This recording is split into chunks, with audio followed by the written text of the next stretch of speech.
बर. अहो तेच सांगायचंच राहिलं. मध्यंतरी ते डॉक्टर व्होरांचं आपलं आरोग्य आपल्या हातात हे पुस्तक वाचलं. ते वाचल्यावर आपण आता सगळ्यातून वाचणार, दुखण्यातून तरुण जाणार, किंबहुना फारशी दुखणी आपल्यापर्यंत फिरकणारच नाहीत असा विश्वास वाटायला लागला. मग तेवढ्यासाठी त्यावेळेच्या रिवाजाप्रमाणे पापड लाटायला नाही, कारण पापड लाटले असते तर दुखणं वाढण्याची शक्यता होती स्पॉन्डिलायटिसचं.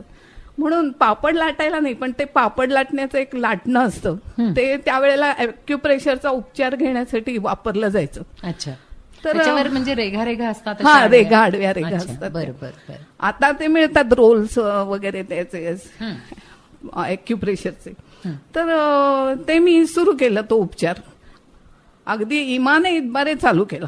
पण काय सांगू अहो, त्यांनी माझी सर्दी जायसाठी फक्त उपयोग झाला. मग मात्र तो केवळ उपचारच राहिला. पण त्यामुळे माझ्या अंगाचा मात्र तिळपापड झाला. नंतर त्या ॲक्युप्रेशरच्या उपचाराप्रमाणे नखावर नख खूप वेळा घासली बरं का. पण त्यामुळे अहो त्या रामदेव बाबांचे केस काळे कुळकुळीत राहिले. तुमचे नाही राहिले का? माझे डोक्यावरचे केस मात्र शरणागतीचे भुरभुरते पांढरे निशाण फडकवत राहिले. आता माझं आत्ताचं जे केसांचं सौंदर्य आहे ते डाय अंटिल डाय ह्या मंत्राचं फलित आहे. या सगळ्या जंजाळातून माझं आरोग्य मंत्रांच्याकडे फार बारीक लक्ष असायचं बरं का. अगदी दैनिकांमधून, वाहिन्यांमधून आणि आकाशवाणीवरून उतू जाणाऱ्या आरोग्यावरील कार्यक्रमांमार्फत मिळेल तेवढे ज्ञान मिळवण्याचा आणि जमेल तेवढे अंमलात आणण्याचा छंद चढला मला. आता त्या आधारावर मी एखादं छंदोपनिषद सुद्धा लिहू शकेन. पण too many cooks spoil the cake, तसंच काहीसं झालं. तरी बरं त्या निरनिराळ्या मॉर्निंग वॉकर वगैरे सारख्या मशीन्सचा मी ध्यास घेतला नाही. नाहीतर शरीराला आणि मेंदूला शिणवटा येऊन मला वाटतं फार चेंदामेंदाच झाला असता. आता तुम्हाला गंमत सांगते. पाण्याबद्दल बघा काय काय गमती येतं. पाणी कसं, किती आणि केव्हा प्यावं याच्याबद्दल सुद्धा एकमत नाही. कोणी म्हणतं दर 15-20 मिनिटांनी थोडं थोडं पाणी प्या आणि पिताना त्याची चूळ भरल्यासारखं खळखळ करून मग ते गिळा, म्हणजे ते चांगलं पचतं. बर. कोणी सांगतं दोन्ही जेवणापूर्वी, नाश्त्यापूर्वी आणि झोपताना आणि उठल्यानंतर प्रत्येक वेळी 1 ग्लास पाणी रिचवा. आता बघा कोणाचं मत आणखी काय आहे. जेवताना आणि खाताना मधून मधून पाणी पित राहणे हा अन्न पचवण्याचा आणि पोट साफ ठेवण्याचा चांगला उपाय आहे. आता कोणी मला सांगितलं की जेवल्यानंतर काही वेळानं पाणी प्यावं. अहो, या विषयावर परवा मोबाईलवर एक SMS पण झळकला. बर. शेवटी पाण्याविषयीचे पाण्याप्रमाणेच वेगवेगळे मतप्रवाह आहेत, हे खरं.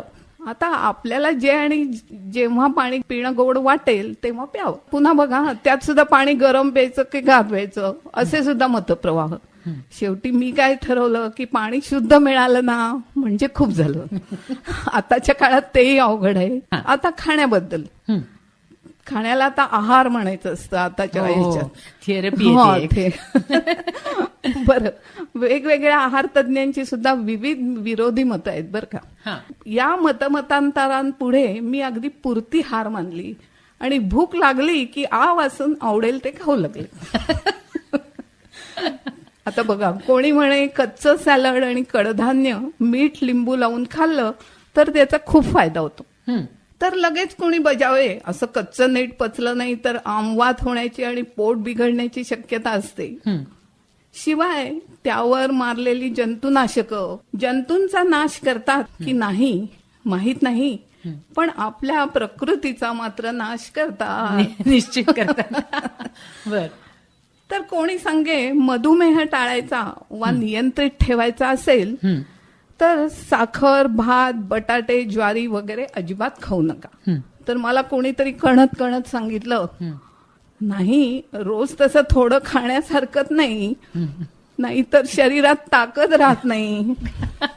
ज्याला डायबिटीस आहे ना तोच माणूस असं सांगू शकतो. बरोबर, मला अशाच माणसाने सांगितलं. बरोबर. आणि मग आता पेपरमध्ये एका जाहिरातीत जाहीर केलं होतं की गव्हाचे पदार्थ, दुधाचे पदार्थ आणि आंबवलेले इडली ढोकळ्यासारखे पदार्थ अजिबात वर्ज्य करावेत बरं का. तर कोणी बोललं की एवढं टेन्शन घेऊन एवढे 10 प्रकारचे पदार्थ सोडून देण्याची जरुरी नाही. याच्यात मी थोडा विनोद कसा केलाय बघा, टेन आणि शन. अच्छा, टेन्शन. Okay okay. शन म्हणजे सोडणे. हा, बरोबर. तर 10 प्रकारचे पदार्थ सोडण्याची जरुरी नाही. जरुरी नाही. करेक्ट. तुम्हाला रुचेल आणि पचेल ते प्रमाणात दर 2-3 तासांनी खात चला. हातचा. हं? तर मग मला आपला हा पर्याय त्यातल्या त्यात ठीक वाटला. हा. म्हणून अडबट चरबट अचरटपणे न चरता हा विचार मी आचरणात आणू लागले. एकूण म्हणजे चरचरीत झाली रचना वाक्याची. थँक्यू. पण तोपर्यंत माझे चरण वेगळेच रण माजू लागले. बापरे, आता काय केलं बाई चरणांनी? अहो, कधी माझे गुडघे, तर कधी पावलं, तर कधी मांड्या आपलं अस्तित्व वास्तव असल्याचं सांगू लागलं. ते गुडघे तर त्यामध्ये काही गुड नसल्याचं दाखवत होते. गुड मॉर्निंग पासून गुड नाईट आणि गुड नाईट पासून गुड मॉर्निंग पर्यंत त्याच्यात काही गुड नव्हतं. अच्छा. डोका आणि पोट सोडून सारेच अवयव माझ्याकडे लक्ष दे, माझ्याकडे लक्ष दे असं म्हणून आपापसात भांडू लागले. बर. मला अगदी भंडावून सोडलं हो साऱ्यांनी, म्हणजे अवयवांनी माझ्या. माहेरून किंवा सासरून कुठलाच तसा सांपत्तिक वारसा फारसा मिळाला नाही. पण हा असा पेनफुल वारसा का मिळालाय की त्याबद्दल लिहिण्यासाठी असं पेन सरसावून मला माझं पेन तुम्हाला सांगावं असं वाटू लागलंय. तुमचं पेन ऐकून मला खरंच पेन झालं बरं का. शेवटी ही पायदुखी वगैरे ऑस्टिओपोरोसिसचा परिणाम आहे असं निदान झालं. अच्छा. मग कॅल्शियमवाल्या आणि मल्टीव्हिटॅमिनवाल्या गोळ्या भरपूर रिचवल्या. अहो, दूध आवडत नाही तरी सुद्धा रोज एक ग्लास पोटात दूध ढकलू लागले. अच्छा. बरं, आता साधी पायदुखी, गुडघेदुखी, पाठदुखी वगैरे आता कुठलीही दुखी घेतली तर त्यावरचा हुकमी इलाज प्रत्येकच मार्गावर सापडतो असं प्रत्येक पॅथीवाल्याचं म्हणणं. त्या सर्वांनाच रोग्याविषयी खरंच सिंपथी वाटते, आजाराविषयी सहानुभूती वाटते असं मला खात्रीपूर्वक वाटल्यामुळं मी वेगवेगळ्या पॅथींची अनुभूती घ्यायचं ठरवलं. भगवद्गीतेत म्हटलं आहे की भक्ती मार्ग, ज्ञान मार्ग आणि योग मार्ग हे सर्व मार्ग परमात्म्याचा माग काढत मोक्षापर्यंत नेणारे आहेत. तुम्ही कुठल्याही रस्त्याने वाटचाल सुरू करा, तो परमानंद हेच त्याचं ध्येय असेल. आकाशात पतितम तोयम यथा गच्छति सागरम सर्वदेव नमस्कार हा केशवम प्रतिगच्छती.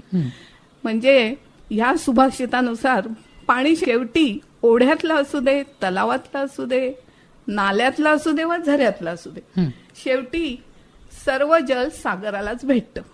आणि कुठल्याही देवाला भजलं तरी उपासना भगवंतापर्यंत पोचते. तसंच काहीच हे. माझ्या समोर बरेच रस्ते स्वागतासाठी सज्ज आहेत पॅथीवाल्यांचे. अच्छा. त्यातच मधुमेह आणि रक्तदाब माझ्या प्रयत्नात अडथळे आणत होते. म्हणजे तेही तुमचे मित्र आहेत? हो, त्यांना तर मी अगदी फार मर्जी राखते त्यांची. क्या बात. बर. ॲलोपॅथीच्या औषधांनी आणि व्यायाम आणि आहाराच्या मदतीने हे 2000 त्यातल्या त्यात नियंत्रणात आहेत. अच्छा. तोपर्यंत कोणीतरी दुसरा पॅथीवाला म्हणे, एवढी वर्ष औषध घेताय, म्हणजे ह्या डायबेटिसच्या बद्दल, एवढी वर्ष औषधं घेताय पण ते आजार पूर्णच बरे झालेत का हो? तिकडे बेळगाव जवळच्या एका होमिओपॅथीवाल्याने तर ही सगळी औषधं बंद करा आणि ह्या साबुदाण्यांच्या गोळ्यांची जादू पहा, 6 महिन्यात तुम्ही खणखणीत बरं व्हाल असं सांगितलं. तर दुसऱ्या मुंबईच्या दीक्षित नावाच्या ॲक्युपंक्चरवाल्यांनी कान टोचण्याचा उपाय सांगून इतर औषधांच्या विरुद्ध माझे कान फुंकले. तोपर्यंत पुण्याच्या आयुर्वेदवाल्या वैद्यानं गुडघ्यासाठी अग्निकर्म नावाचा जळजळीत उपचार सुचवला. प्रत्येक ठिकाणी खणखणीत पैसे वसूल केले जात आणि मी यानं नाही तर त्यानं तरी बरं वाटेल असं वाटून प्रत्येक उपचारापुढे मी आपली लाचार होत राहिली.